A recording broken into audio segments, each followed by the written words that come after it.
Tonight we are, of course, bidding farewell to Pete, but now time to pay tribute to the other side of Pete, the groundbreaking journalist who taught us all a little something about how to report the news. Hard-hitting interviews, game-changing investigations.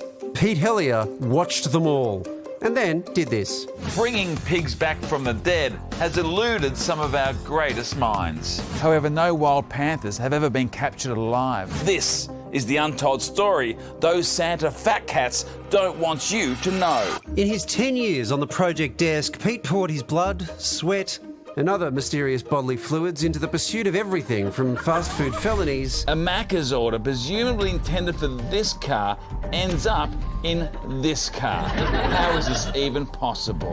To rumours of extraterrestrial visitors. The observatory's director, James McAteer, claimed this wasn't aliens. Or was this just a lie? A lot of people regard Peter Helliar as a journo's journo. When I was doing some of those big, complex political stories, I would often ask myself, what would Pete do? He had this uncanny ability to take the complicated and simplify it. Shiny balls. Not many reporters are connected enough to gain access to ASIO headquarters, but Pete was able both to get in the door and interrogate an actual spy. You're not going to brainwash me on the way out with one of those Men in Black things? I'm afraid I can't talk about that. And his unparalleled knowledge of naval hardware meant he could identify problems that had eluded even the top experts. There's been some talk about some defects, and I think I've seen one. That ladder is way too short. Well, this is a mistake. The porthole is on the seaboard side. Starboard. Starboard. It's on the starboard side. When the cream of Australian journalism was put into budget lockup, there was only one person who possessed the necessary acumen to dig through government spin. I heard Helliar crying in the toilets, and that was even before the lockup started. Pete led the way when it came to political reporting. He was a shining example to the rest of us that the most important thing is to hold political leaders to account. Do you think Australia will keep its AAA batteries?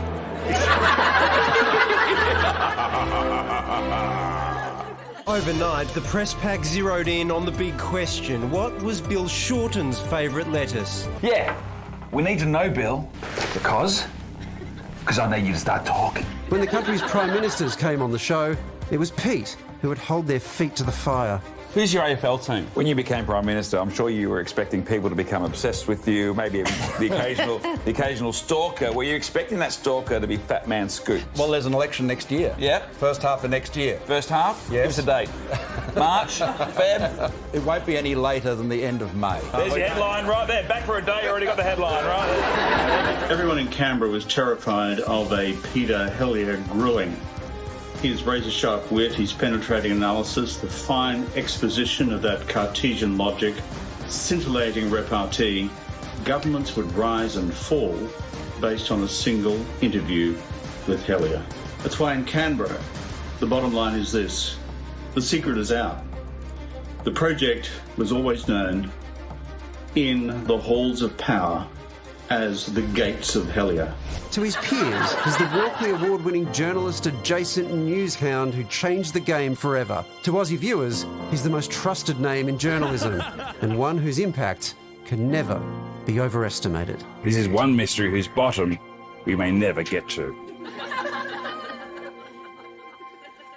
Sorry, Doll's over here. Never won a Walkley. What a masterclass. Absolutely. And obviously, I'm not the only person who put these stories together. Producers who on this show who work so hard to put those stories together, and we often see those stories when we go to air, and they're amazing. So all the producers who work, whatever department you are, bloody amazing, and I will miss you and I love you. They really are.